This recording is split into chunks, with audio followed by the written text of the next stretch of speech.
Hello everyone and welcome to the final portfolio review for this month. Today we're going to continue with the 5 last portfolios that were submitted for this time, for April. Now remember, if you want to participate, you can do this by going down here into the description and submitting your portfolio either through Google Drive or by going to our Discord channel and submitting it in the portfolio review section. So let's get to it. This week has been like one of the hardest weeks of the year so far. So many things had to be done and I'm super tired, but that does not mean that I'm not going to give you guys some good feedback right here. Now, before we go into the feedback, I want to remind you guys that when I talk about all of these portfolios, it's for me, or I want to make this a helpful feedback for you. I don't like to be mean and tell you guys that it sucks or it's bad or something. I always try to find the good things about your work, help you polish those, and show or pinpoint the things that need to be improved. So again, I'm doing this with all of the best intentions. Please don't take it the wrong way if I say something that you might not like about my or your portfolio. Also, if you're not submitting your portfolio, this is a super valuable way for you to see what everyone else is doing, because one of the things about any industry is that it's not very often that we get to see what the rest of our peers are doing. So by watching those mistakes or those things that are really good, we can learn from them as well. So make sure to leave a like, share, and subscribe if you like a lot of this content. So let's get to it. This one is from Subhayu. It says, "Hello, sir. My name is Subhayu from India, and I'm a student right now. It would be great if you can review my work and give some feedback. And also need some advice to improve. Last time I gave a ground link by mistake, so here it is."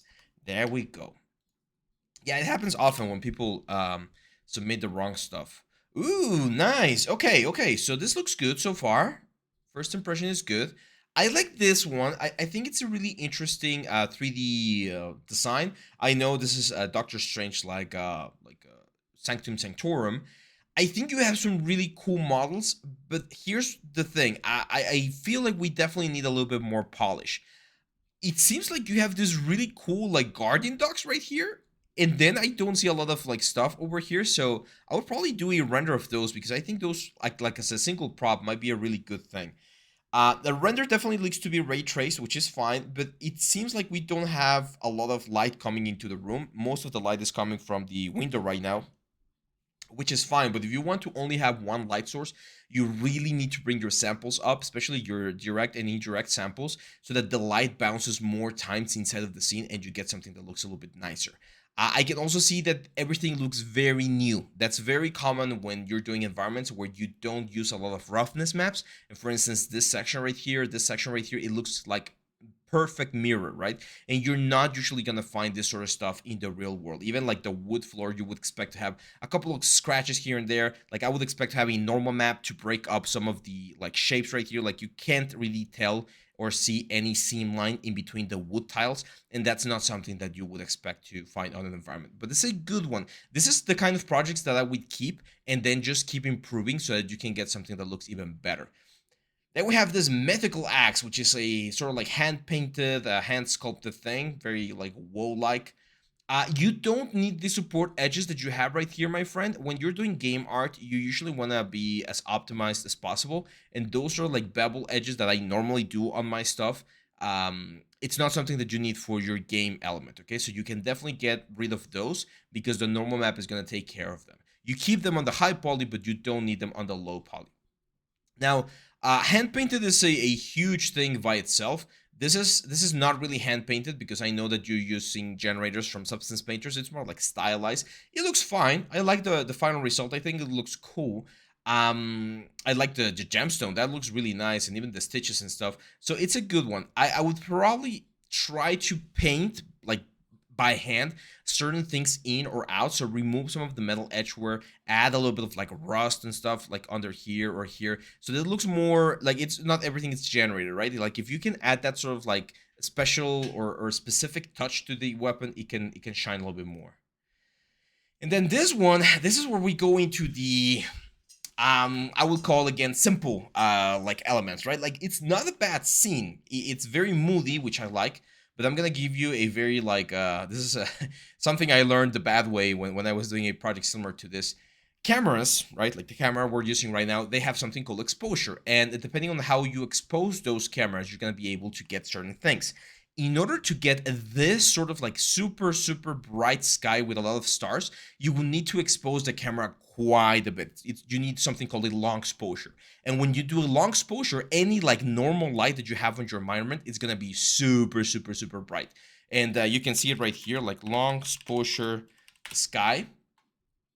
This is the kind of stuff that we get. And then you need a stabilizer if you want to do like stars and stuff. You need a stabilizer so that it like rotates with the degrees of rotation that the Earth has, and that way you can capture this sort of things right here. But look at this picture right here, right? Like in order to get this brightness on the sky, look how bright everything is on the foreground and stuff. It looks like you're in the middle of the day, right? But this is actually the middle of the night. So that's why you should not have super like starry nights on your renders, because it looks off with the exposure that you have here. Like this looks like a really low exposure for this camera on this particular scene, and then we have the starry night. And I know it's like a stupid detail because the sky is not the important part, right? But that's the thing that I'm focusing or noticing right now. The other thing is that, again, the models look a little bit simple, right? Like very, like you would usually have like bevels and stuff. You would have more segmentation in these things. The pillars would probably have like a little bit more construction. You were like, you handle it quite nicely here on the texture side of things because it looks nice, but it looks too clean. You definitely want to add dirt, like a puddle over here, trash, like something else, because this immediately looks like it's CG. It's not bad, but it can definitely be improved, okay? And then this one is really good. I think this is like your best piece, and that's usually what happens, right? Like as we keep getting better and better, the new piece that we do is usually better than the old pieces, which is fine. And this one looks really good. It's definitely dense. This is not something that we would use for a game. This would be more for a commercial or like a cinematic. Again, we have a lot of bevels that could be optimized if we wanted to do this for games. But this is really, really, really good. The textures look good. I can see that you're playing a little bit more with the roughness, so yeah, this is a perfect piece, and the presentation is really, really clean as well. So congratulations of how these are really, really cool. I think this is a good start. I'm not sure, you don't mention here in the message what kind of artist you want to be, but from this I can see that it's more like environment and prop artist, which is great. So I would recommend focusing a little bit more on the environments, because I do feel like you have a really good grasp on the props with these two props right here, but we need some more like super, super cool realistic environments, okay? So go for those, my friend. There we go. So that was the first one, Subhayu. Now we're gonna go with Julia. Julia says, hey Abraham, my name is Julia. I'm from St. Petersburg. You have very good channel, especially about the Maya software. You provide a lot of valuable information. I use Maya and Substance Painter. I really want to buy a course from you, but I have several obstacles. Firstly, I do not know English very well. And secondly, I understand that it is now impossible to buy anything in Russia from foreign sources. If you can suggest any idea to solve these problems, that would be great. In any case, thanks for your work. You give me inspiration to move further along the path of becoming and developing as a 3D artist. Here's my portfolio. Please tell me how my work is. Yeah, it's unfortunate, guys, and this is the thing. Like, I know most of us, we're just artists. We just like to create stuff. So wars and conflict and all that stuff, it sucks for everyone. So I'm truly sorry that that there is no easy way for you to get some of our content, Julia. There's a lot of stuff on the channel, of course. If you can contact me through Discord, we can try and find a way for us to get you the courses. But yeah, that's it's unfortunate. I know VPNs work sometimes, and I know that some of them are like blocked. So there we go. Oh, but wait, we did take a look at your stuff already, did we not? Did you submit it on Discord? I think you did submit it on Discord. I have not seen your letter, so I apologize there, because I already gave you the feedback yesterday, I believe. I think it's this one right here. Yeah, Julia, there you go. So yeah, so the feedback is already there. Thank you for the little letter. I truly appreciate it. And again, send me a message through the Discord channel, and we can find a way to get you some of the courses if possible. So yeah, that was Julia. If you guys want to check Julia's stuff or the feedback that I gave Julia yesterday, make sure to go to yesterday's video, and it's all there. By the way, I'm seeing here on the Discord channel that we have two new portfolios, which is a Blur Face right here and Shoshone Elegant. I'm going to be saving those for next month, okay, my friends? I did the cut yesterday on the Discord channel, so don't worry. We'll take a look at them, but it's going to be next month for the video. So this one is from Marcus. Is it Marcus? Yeah, Marcus Kyogara. Hi, Abraham. Thanks for all your amazing tutorials. I'm a freelance artist from Kenya. Scratch that off the map. I will get the map. I definitely need to get the map. I use my social media as portfolio. I have attached my Behance and Instagram links. I hope you find the time to review them. Of course, man. Let's go. So let's start with Instagram first. I don't use Instagram as much, so I apologize if... Oh, okay, this is nice. There you go. I can see the little robot here. You did some changes. Oh, what's happening here? Oh, I think it got logged in. So you did some changes in the proportions, which I really like. This is what I always tell you guys. Remember that portfolios or tutorials should be used to learn the basics, and then you use those basics that you learn to create your own stuff. So I can see some really good busts of characters. This book right here looks really good. This observatory, like even, oh, this Frankenstein is really clean, really nice. Yeah, so I can, hey, a student of mine did a similar character to this one a while back, so cool. Yeah, there you go. You got some good stuff, man. I think everything looks very clean. This is the, of course, this is from our hard surface tutorial. Oh, by the way, guys, I think today is the last day to get the new course at a 90% discount. So, oh, we don't have it here. Where is it? Udemy. There we go. So today I think it's the last day to get this one for the 90% off, 87% off. It's the highest percent we can go, which is a AAA game props making for beginners. So if you want to get it, the link for Udemy, it's going to be down here in the description.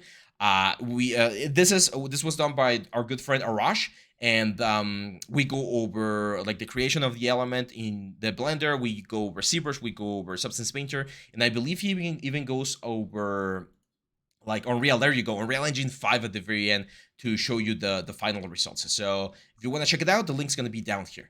Now, going back to your stuff, Marcus, I think this is really good. My first advice would be to do a full character, because you have some really cool stylized characters, but I'm not seeing any full character. This one looks a little bit more complete. The rigging is very nice right there. The topology is great. I like the proportions. Her proportions look really, really interesting because I imagine they might be like some more traditional Kenyan proportions, but you definitely need to do a full character, okay? So all of these things that you're doing, the rigging and everything, go forward with this and do a full character for your portfolio. I think that one's gonna be really cool. Now, I know some people use Behance. I personally don't use Behance. My other advice would be to do an art station as well, my friend. Especially as a freelancer, you're gonna get a lot of messages if you have a lot of this stuff in your art station. So yeah, sorry, I had to take a call, but that would be my advice for you, my friend. Do a full character or a full creature, but like a full production model, because you have a lot of busts which are really, really cool, but we need to see a full one. And you have a lot of environments that you have not finished. So for instance, this one right here, the little can right here, finish the whole workflow. Make sure to paint them, to UV them, to get like the proper final result, and add them to an art station. That would be my advice for you. And I'm definitely going to be getting the scratch map to start collecting all of my students from all over the world. So thank you, my friend, for your submission. Marcus Kiogora from Nigeria. Nigeria, right? Kenya, sorry, Kenya. There you go. I had another student from Nigeria not so long ago, from Kenya. So Marcus Kiogora from Kenya. Now we go with Sharul Nisam.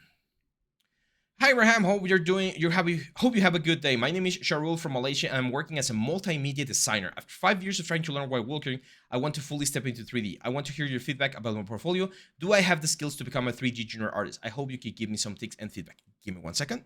Sorry about that. Again, I got another phone call and had to take care of that. So let's go with you, my friend. Let's go to Malaysia. Cool. Okay. So we were talking about this yesterday. Someone was asking about doing this sort of more like anime style stuff, like this one right here. I think the model is okay. The proportions of Kashin look nice.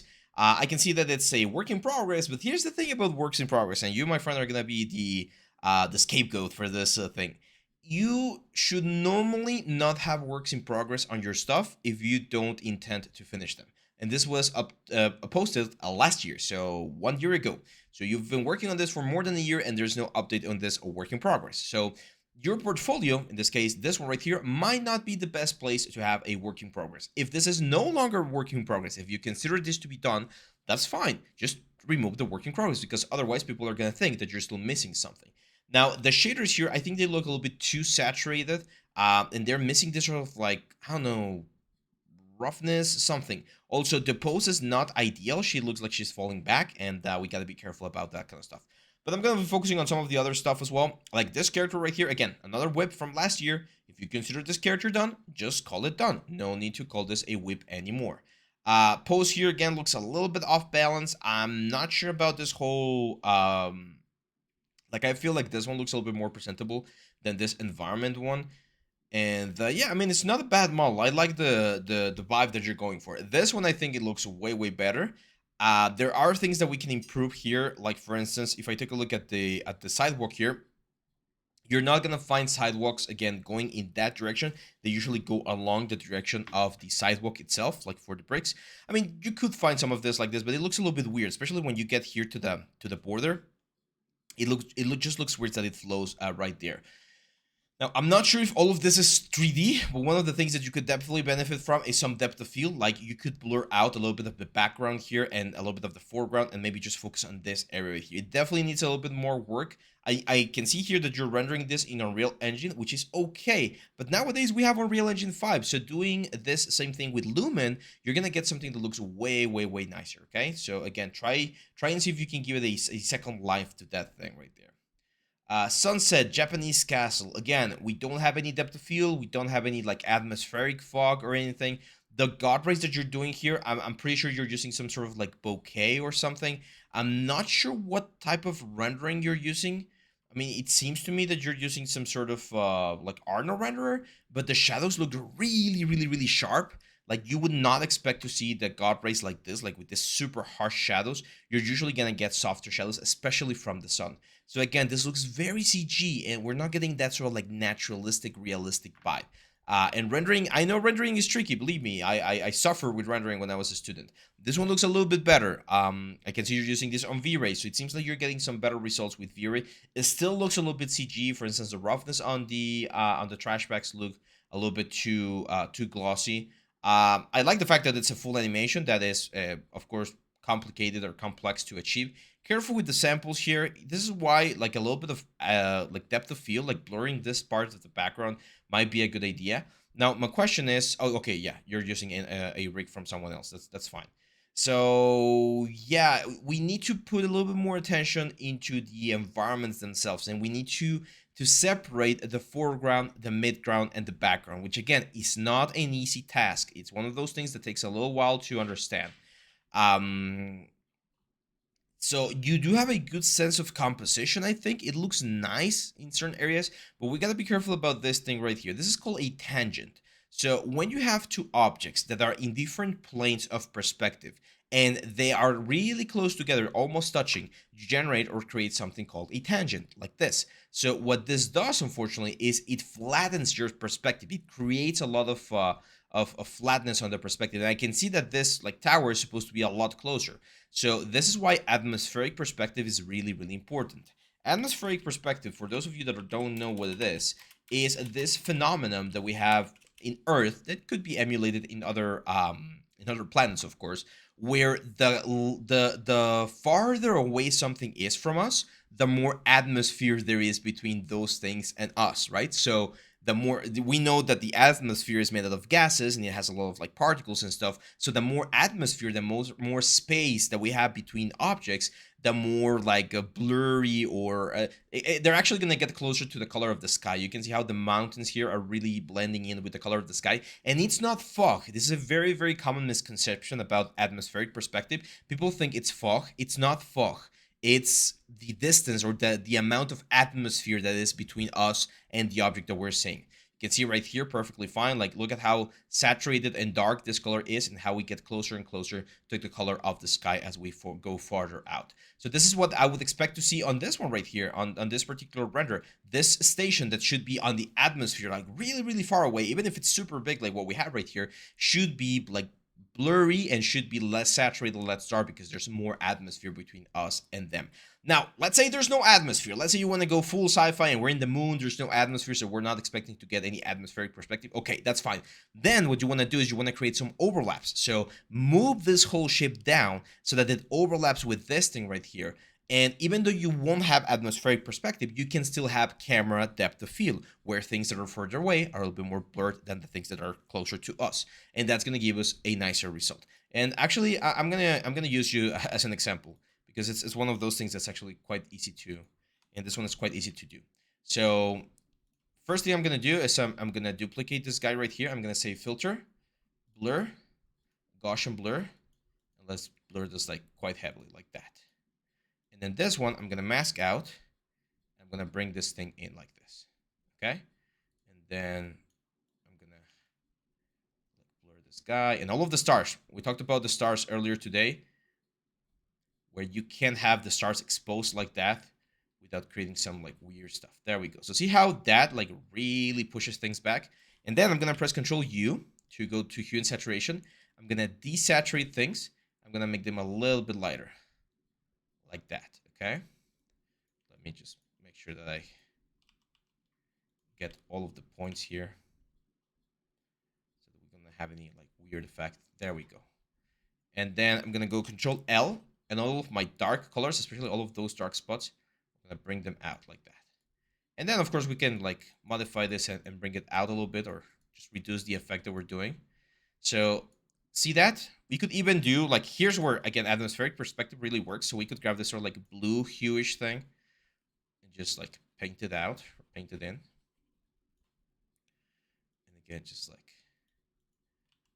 do something like that. And see how we push the whole thing back? I know this is a very sloppy like post-production job, but this is what I mean by doing it this. And then the other thing we can do, I'm gonna Control E everything to combine it. And then if we use this and we cut this out, right click, I'm gonna layer be a cut, and then we break this down like this. See how we bring it behind the other elements, right? Again, I know this is very, very sloppy, but hopefully you can get the idea of how we can create an overlap where the tower is in front of the element. And now the composition is going to look more interesting. See? Two simple things. We push this back, and then again, one last thing that we can do is just grab this and do another blur. So filter blur. Oh, yeah, I mean, whatever blur works fine right now. Let's do like 2 pixels. There we go. So now, again, if you can kind of like visualize and imagine that this is like a full frame or something.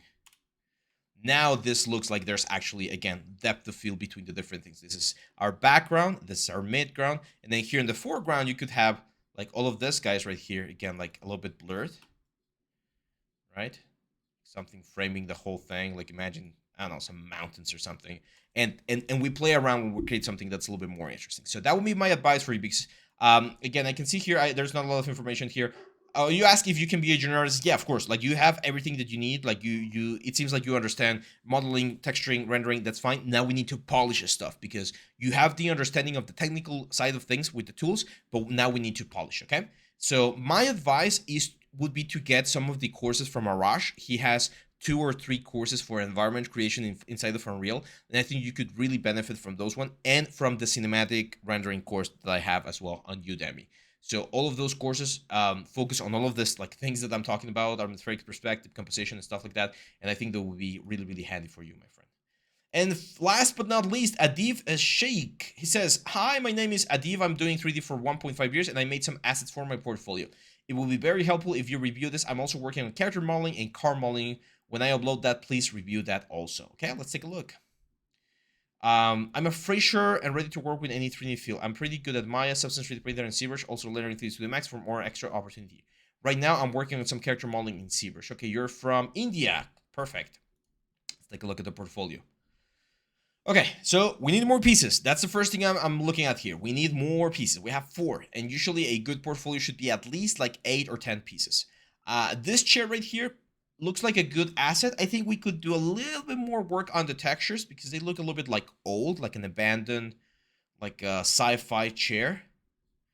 And the modeling is not super complex, right? So everything, not everything, but there's a lot of things that look really blocky. Now, the good thing about this one is that I can see that you know modeling, texturing, and rendering, which is great. Having those skills is really good. But now that you have those skills, you need to show the best possible work that you can do. Now, it's a little bit weird that you have this character right here on your profile pic. Usually, it is not advised to have something that you have not done. I'm not sure if you did this one right here. And if you did, you should have it here in your portfolio. Like, that looks like a really cool CG job. So, if you did this character, change it or add it here to your portfolio. If you didn't, my advice would be pick the best one of this and have that one there, or just a profile pic from you, which is also quite helpful. So this grenade again, it looks nice. It's a nice prop. I think the rendering could be improved a little bit because it looks very like CG. And one thing that I'm missing here is we need to see either UV maps or wireframe maps because I'm not seeing either of those. Okay. Again, rendering, like for this one, this is just the basic marmoset rendering, and I've talked about this before. You need to do at least a 3-point light setup so that you can get something that looks a little bit nicer. It's not a bad model, like the textures actually look interesting, but the problem is the rendering is not helping you, my friend. You need to add more light, you need to make a composition that showcases this model in literally a better light, okay? And again, we need to see some wireframe renders. It's very, very important that we see some wireframe renders. Now, careful with this thing right here. I can see that you threw in like a roughness layer with everything, but as you can see, it's very uniform, and roughness is usually not uniform. You're gonna have a specific way in how things like change their texture, how they decay. So either you're gonna have more effects down here or up there. Like there are ways to do it, but it's not gonna be just like a general layer, okay? Now, this one is very impressive because it's a very big environment, and big environments are always like a good way to showcase your skills. This is a really, really nice like castle. And I know that you're using a lot of like modular pieces, which is perfectly fine. Now what we need to do is we need to work a little bit more on the rendering again. Like for instance, I can see like this camera movement that's a little bit too fast. I can see that some of the barrels are very low poly. The trees, like, dude, this is not something that you should have. Like, look at this. We can see the trees and we can see the cards in the trees. Like, you should be using an alpha channel, a transparency channel on these trees so that we can actually see each individual leaf. Now, I'm not sure where you're rendering this, but again, it's not showing like a nice render. It looks like a really outdated render, like from 2010. This is actually very similar to some of the first things that I did when I was a 3D artist, and we can definitely improve the renders. And you don't have bad models. Like all of these models are okay. There's a couple things that I would change, like the tiling of some textures. There's some overlaps, like weird overlaps that I see, like here, for instance, with the wood and stuff. Like what's this, right? Like all of these things, my friend, you need to be very careful because these are the things that recruiters are going to notice on your portfolio. And if you don't have that attention to detail, they're not going to have that attention to you. They're not going to be paying too much attention because they're going to see you as someone who lets some of these things slide. And even though you might want to finish the work like really quick, you always should spend the time to make it the best possible that you can. Okay. Hopefully with these advices, now you can go back and improve this, because again, it's not a bad project. This is a really nice project that you can use for your portfolio, but it needs to be finished. Okay. Now, if you're not finished yet, here's where the work in progress like tag would be really nice. Like just add, hey, work in progress. I'm working on this. I'm still figuring these things out. And then when you finish, you just update. But this looks like you already kind of like finished it, like, or it feels like you like doing this sort of like camera renders and stuff gives me the impression that you want this project to be over. But I would say it still needs to be pushed a little bit more. Okay. So yeah, that's it, guys. Today we had a brief portfolio review. Thank you very much for everyone, or to everyone, for watching. I'm gonna be seeing you back tomorrow for a live stream. We're gonna be doing probably some ZBrush and some update on all of the stuff that we've been doing. So that's it for now. Again, if you want to check our newest course, the AAA gun creation, or the AAA, it's not a gun, sorry, the AAA prop creation for games, make sure to check it in the link that you're going to find here in the description, and make sure to leave a like, share, and subscribe. That's it for me. Have a great Sunday, and I'll see you back tomorrow.